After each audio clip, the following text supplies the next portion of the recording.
The conflict between Israel and Palestine is one of the most destructive and controversial going on today. The conflict is rooted in the historic claim of a land between the Mediterranean Sea and the Jordan River. For Israel, a Jewish state, the population has found stability and peace in a land free from their persecutors, but which has been sought to be wiped off the map by many people. However, Palestinians have faced occupation, poverty, and are ravaged by war, and ultimately blame the nation in control, Israel, for their suffering. In this documentary, we explore the historical roots behind this conflict, speaking to university experts, those with personal connection to Israel and Palestine, and we explore what is going on today and ultimately how peace can be achieved. You know, when you lose something, you want to have it. You and one of your worst enemies, you both need somewhere to stay. It's a conflict that we will have to live with for many, many more years. Israel is under attack. As a youth, you are every day trying to have your rights, and your right to have a place to live, to have a job, to have a normal life as any human. You can't segregate between your citizenship or your ethnical or religious background on what rights you have. The historical region of Palestine is a land situated between the Jordanian River in the north, the Sinai in the south, the Red Sea in the east, and the Mediterranean Sea in the west. This region has been controlled by numerous people including Egyptians, Greeks and Romans, and now comprises a state of Israel and the declared state of Palestine. The state of Palestine is now comprised of the Gaza Strip and the West Bank, declaring Jerusalem as the capital city, as does Israel. Both Arabs and Jews have historic claims to the land. Basically, one could define this conflict as being two national groups struggle over historical Palestine that started somewhere in 1800 and 1995 when political Zionism came into the picture, as well as when the Arab movements within the frame of the Ottoman Empire at that time started to ask for independence, and they both had the same territory in mind, meaning historical Palestine. In 1896, the Jewish Congress met in Europe to discuss the idea of a Jewish state. Palestine already had a large population of Jews at this time, and this conference sought to establish a home for Jewish people in Palestine secured by public law. After World War I, the Ottomans were driven out of Palestine and Britain occupied the land. After the British took control in 1917, the Jewish and Arab movements clashed even more, trying to get the British on their side. Subsequently, there were Arab revolts in 1936 and 1939. In 1946, the British gave up and handed over the issue to the United Nations, which was formed then just a year after the ending of the Second World War, and asked the UN to find a solution for the problems in Palestine. That resulted into a UN resolution in the General Assembly 181 in a division of Palestine into a Jewish and an Arab state with an economic union, but that Jerusalem should be an international open city. The Israelis, the Jews, they accepted that, but the Arabs did not accept it. So instead for accepting the separation, the Arab side started a war against Israel, which they lost. If they hadn't lost, I think Israel would never have come to existence. The Arab League invaded a day after independence, but were disorganized and quickly lost their war against Israel. After this war, over 360,000 refugees were displaced, many of whom moved to other Arab countries such as Syria and Egypt. The number continued to increase, and in 1956 there were 922,000 refugees, mainly in Jordan. Many wish to return to Palestine, and this is an issue surrounding the conflict today. We spoke to Jihad, who lived in a Palestinian refugee camp. You know, we are as a Palestinian refugees. You're born and you have this case within your blood. So, because especially you're born as a refugee and you don't have a nationality with the paper, but you have it in your blood. So. You feel and believe that the biggest case in your life it's Palestine and the land of your grandfather. In 1967, tensions were rising between Israel and the neighbouring Arab states. This led to the Six-Day or June War, which resulted in Israel gaining control of the West Bank, Gaza Strip, Sinai Peninsula and the Golan Heights. The UN then called for Israel to withdraw from the territories occupied in this war.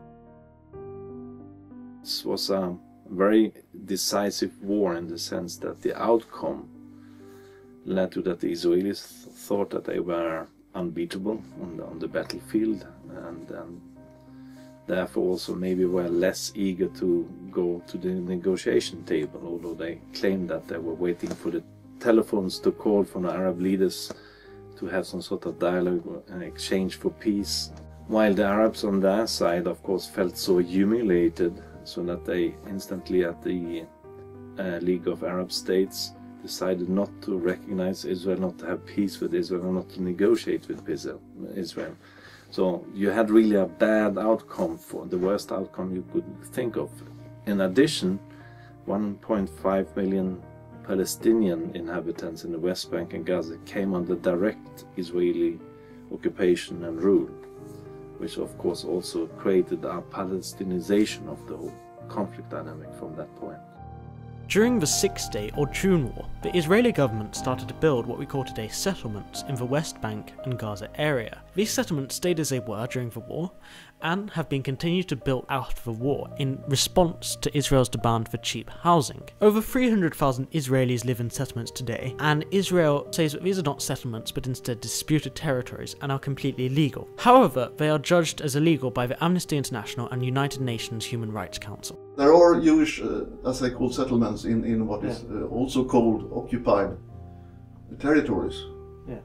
And Israel don't call the territories occupied. They call them that they are contested territories, because they don't accept it to be an occupation, because no state owned those territories before Israel.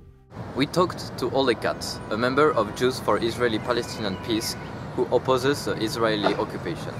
I can't understand why Israel is supporting those, I would call them lunatics, because it's a big cost also. And why? It's only a provocation. This what Israel do in West Bank, it's just a first step from this dream of this state to make this a huge state. In 1987, after many years of living under Israeli occupation, an enormous number of Palestinians went out on the street to protest against the Israeli occupation.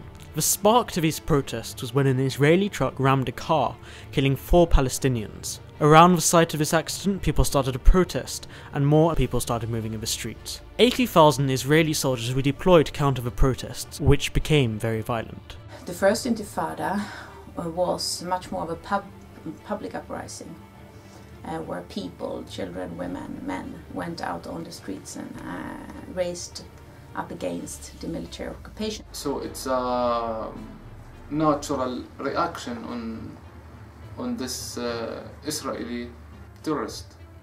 It was an uprising that was very civilian, mainly, very non-violent, although we have from the media mainly the stone-throwing youth.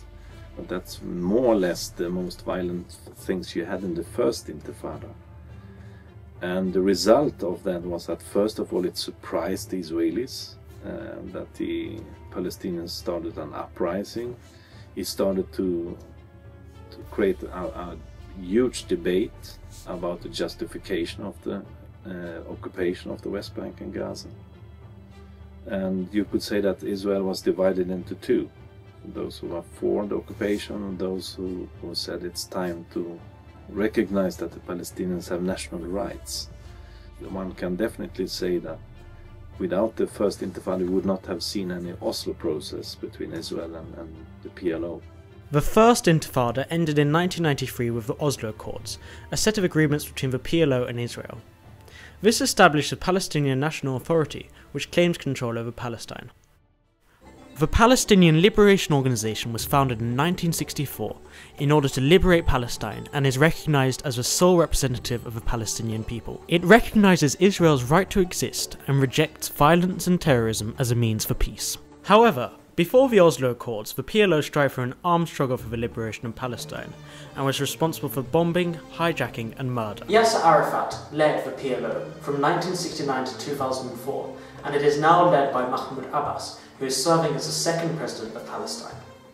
So when Arafat started to organize people around this issue of a Palestinian organization, a Palestinian identity and an organization that really wanted to have a Palestinian state and didn't all the time involve or think about or consider how this would be for the Arab states in the region, he managed also to become this very popular and strong Palestinian figure that could lead his people, the diversity of Palestinians, within the same sort of organization. So it's an umbrella organization constituted of several different kind of Palestinian groups, and the Fatah organization has always been seen as the biggest. There is a large dispute between Fatah and Hamas, and when the two parties joined a coalition in 2006 to lead Gaza, this led to a violent conflict and Hamas took control of Gaza. Hamas is the leading political party in Gaza, based on the principles of Islamism, and with a fundamental goal to liberate Palestine from Israeli occupation and found an Islamic state including both present-day Israel, the West Bank and the Gaza Strip. If Israel withdraws from Palestine and returns to the borders of 1967 and lets displaced Palestinian refugees return, it would accept a 10-year truce. Hamas is responsible for vicious attacks on both Israeli soldiers and civilians, including suicide bombings, rocket launches, and many other different types of attacks. I think there's a Swedish religious Islamolog, Jan Garp, who called them religious social democrats in their political and particularly the social program. A lot of welfare, charity organizations that have been working with the poorest and most in need in Palestinian societies, and that's why they also gained their support base. It's a terrorist organization that is using methods that it's not only targeting against military personnel or military settings, but also against civilian Israelis. It's the people's choice, and you cannot say all that 2 million people in Gaza are terrorists. So Hamas, for me, it's a resistance movement trying to defend the people in Gaza, trying to make the dream of liberated and free Palestine. The Israeli response to Hamas has been swift and deadly. Israel launched attacks against key targets in Hamas and sees them as the main perpetrators of Palestinian violence. Israeli governments will never agree on sitting in a negotiation table with a Hamas-led Gaza. The second Intifada was organised by the PLO and started in September 2000 as a reaction of the Israeli Prime Minister at the time visiting the Temple Mount, which is a significant religious site in Jerusalem. This Intifada resulted in the construction of a wall around the West Bank and the withdrawal of Israel from Gaza. The wall bordering between the West Bank and Israel will be 700 kilometers upon completion, and is designed in order to protect civilians from terrorism, according to Israel. However, many see it as a provocation and undermining the peace process. It's a huge cost, really, and it is it's separating, really. I mean, for people who are working on one side of the wall and they are living on the other side of the wall, they have to pass these checkpoints. It's destroying any hope to have a peace. The purpose of this is, of course, not to make them not able to grow on their land, but to keep terrorists from entering Israel. Israel has initiated a blockade against Gaza in order to limit rocket attacks and prevent Hamas from getting weapons. This blockade has been widely criticised by human rights organisations, but the chair of the UN sees it as a right of self-defence during war. In 1994, the wall surrounding Gaza was completed, and this led to many protests from the Palestinian side. But it has the function of stopping terror attacks from Gaza to Israel, and it attempts to limit the illegal arms trade. Following the Israeli example, Egypt has then also built a barrier along the southern border of the Gaza Strip. Palestinians cannot travel freely. Even if their own ministry gives them permit and other countries gives them permit to travel, Israel and Egypt effectively blocks all attempts, not letting them out and not letting other Palestinians coming into Gaza. Freedom of movement for people is restricted. Like you have got many islands in the sea, but you don't have the right to use the boat. The only way out and in is basically the tunnels that has been built over the years, then destroyed, and then they're built again.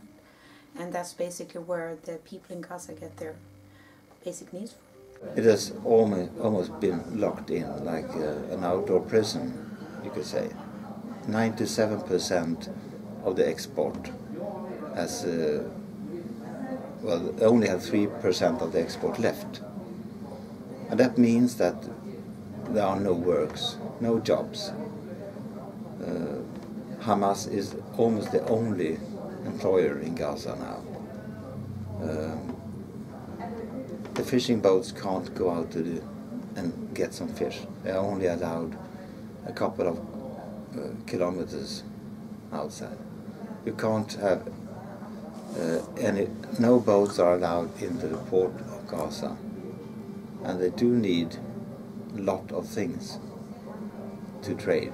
Gaza is ravaged by war, having worn approximately every 2 years. The most recent war was in 2014, when Hamas kidnapped 3 Israeli teenagers. This led to 7 weeks of Palestinian rocket attacks and Israeli bombardment, and resulted in the death of 2,000 people. Due to the blockade, there is a large humanitarian crisis in Gaza. There is a dire shortage of food, water and medical care, and about 80% of the Gaza population is malnourished, and only 2% of industrial establishments are functioning. In response to this, the Ship to Gaza has been created, which travels from Sweden to Gaza to distribute supplies to the Palestinians living in Gaza. Felix Falck works with Ship to Gaza. We usually say that we have 3 goals, or 3 purposes.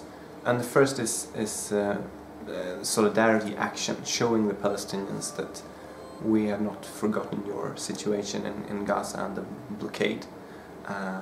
And the second is that we want to give humanitarian aid through the ships with supplies and so on that we're sending that cannot normally be entered.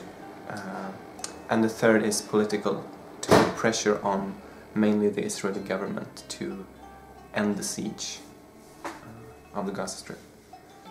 I think the blockade must come to an end. That's why we support the Ship to Gaza movement. But the Ship to Gaza movement has nothing with Hamas to do. So the Ship to Gaza is a very good idea to get the people what they need, you know, in an easy way. In 2010, Israeli forces boarded a ship to Gaza and killed 9 activists as they were accused of links to terror organizations and were illegally entering Israel. Israel claims that all necessary aid is entering Gaza through Israel, and that Ship to Gaza and other organizations are just a provocation.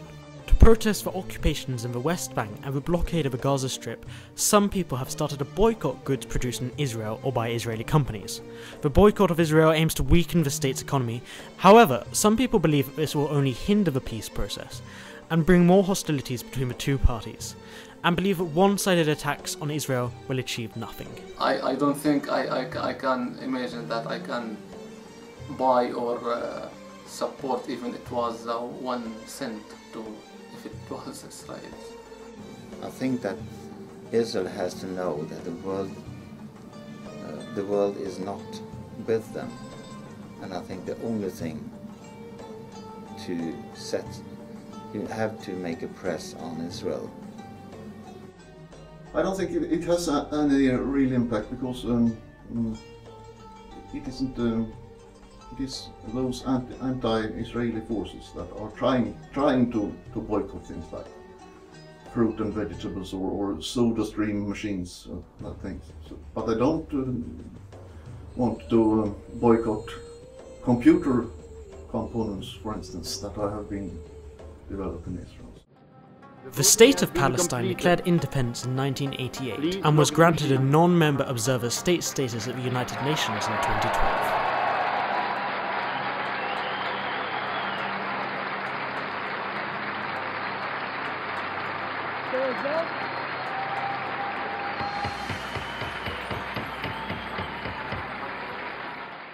69.9% of the 193 member states of the United Nations have recognized the state of Palestine. And the Palestinians are striving for nationhood and statehood. There's no doubt about that. The Israelis, even the current Prime Minister Benjamin Netanyahu, has said that the Palestinians could have their state, although he's coming up with several requests. The United Nations Security Council has come to a resolution who says that this conflict should be solved by having one Palestinian and one Israeli state. So yes, there's a unison voice all over the world. Even the leaders of the Israelis and Palestinians have said so, and still we are not there. So if you ask if they should be recognized, it's already done several times. So it's more about implementation and establishing the state. It doesn't comply with the criteria to be recognized as a state, and I think from a moral point of view, one shouldn't recognize states that have the aim to destroy another state. According to the UN Charter, states should be living together like good neighbors and not trying to destroy each other. As the conflict is now, there are few chances of peace negotiations. Therefore, many people have negative visions for the future. In the short term, I am afraid that it will escalate. When you look at the political climate in Israel, it's been hardening over the last few years. As long as the Palestine side doesn't change its attitude, its wish to destroy Israel, all Israel can do is to defend itself. This conflict is very much integrated or part of what's going on in all of the Middle East today.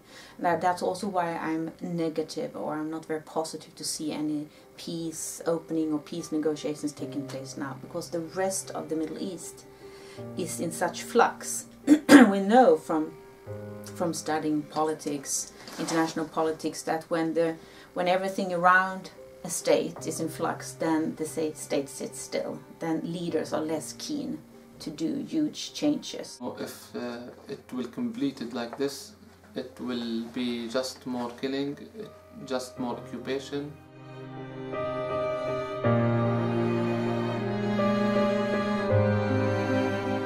First of all, technically speaking, on almost every issue of the key big issues when it comes to the Israeli settlements, the land and territorial borders for a possible future Palestinian state, water, economy, Jerusalem, who should control that, and so on. All that, you have many different kind of technical solutions. That's not really the issue.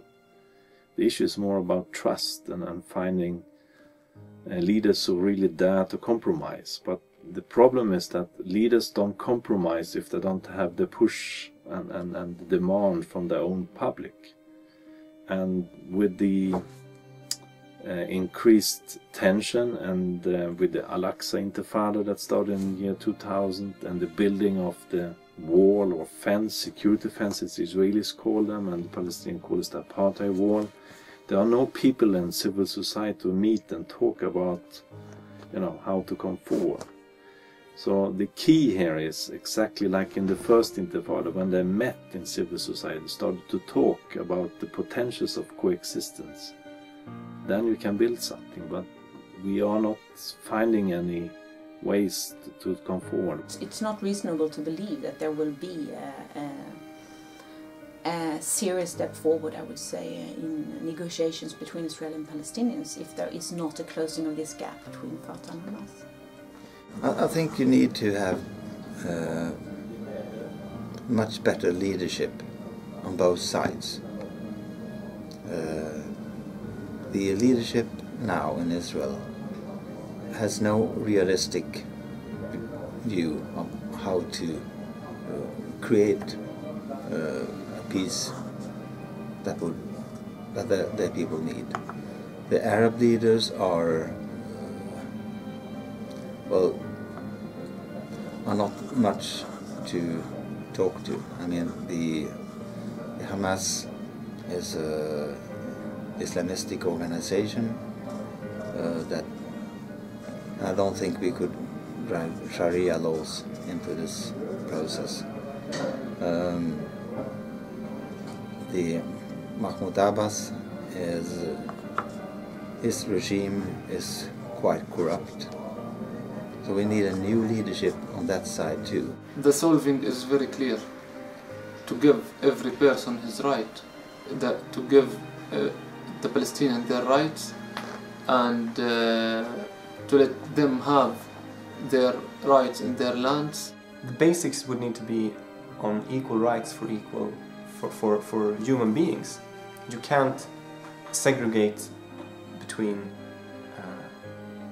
your citizenship or your ethnical or religious background on what rights you have.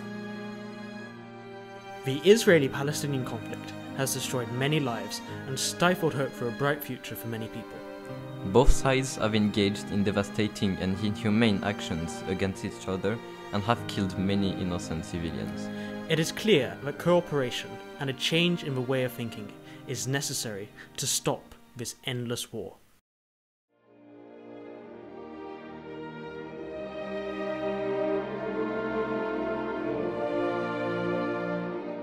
You have to ask yourself, from where does peace come? Is it the leaders who just come to a conclusion that they are getting old and it's time to win the Nobel Peace Prize and therefore they shift policies? External powers have tried to pressure them, it has not worked. No, I think it's about the public. When they start to pressure their leaders and have the trust that peace is possible, that's when the leaders will come to an end. Of course I'm optimistic. I hope. And if I was religious, I would pray for a solution. Because that's the only way for the Jews and the Arabs to have a good life and to survive in this area. There is no other way for them to have a good life. I mean, so I do hope that we, in the next 5 years, that we can see a light. That's like Leonard Cohen sings in one of his best songs. There's a crack in everything. That's where the light gets in.